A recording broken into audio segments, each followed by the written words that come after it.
நல்ல கவனிங்க. நம்முடைய வாழ்க்கையில கூட எவ்வளவோ சத்தியங்கள் ஆண்டவர் போதிச்சிட்டார். பாட்டு பாடுறோம், பிறந்த நாள் முதல் இந்த நாள் வரை எத்தனையோ நன்மை செய்தீரே ஐயா, எத்தனையோ நன்மை செய்தீரே. பாடுறோமா?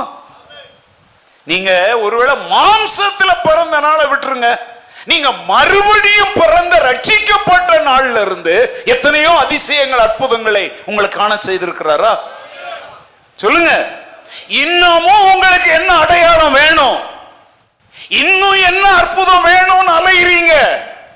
அற்புத அடையாளங்களை யார் தேடி ஓடுகிறார்களோ அவர்களை குறித்து ஆண்டவர் பெருமூச்சு விடுகிறார், உள்ளம் உடைகிறார், வேதனை அடைகிறார்.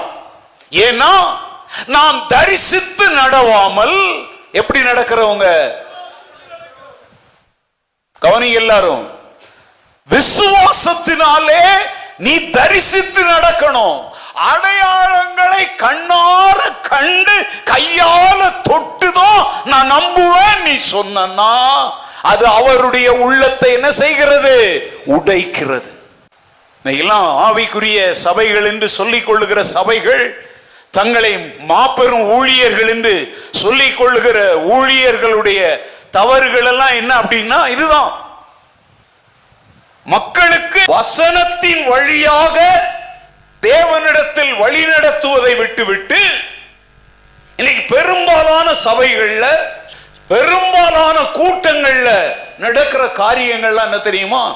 என்ன தேவை சொல்லுவாங்க. கூட்டம் முடிஞ்ச உடனே மேடையில வந்து, நான் இன்னைக்கு இந்த கூட்டத்துக்கு வரும்போது ஆண்டவரே நீர் இன்னைக்கு இந்த ஊழியக்காரர் மூலமா என் பேர் சொல்லி நீர் கூப்பிடணும். ஆண்டவரே என்ன சொல்லி கூப்பிடணும்? அப்போ நான் நம்புவேன். எதிர்பார்ப்போட உட்கார்ந்து இருந்தேன்னா ஆண்டவருடைய உள்ளம் என்ன அடைகிறது? துயரம் அடைகிறது.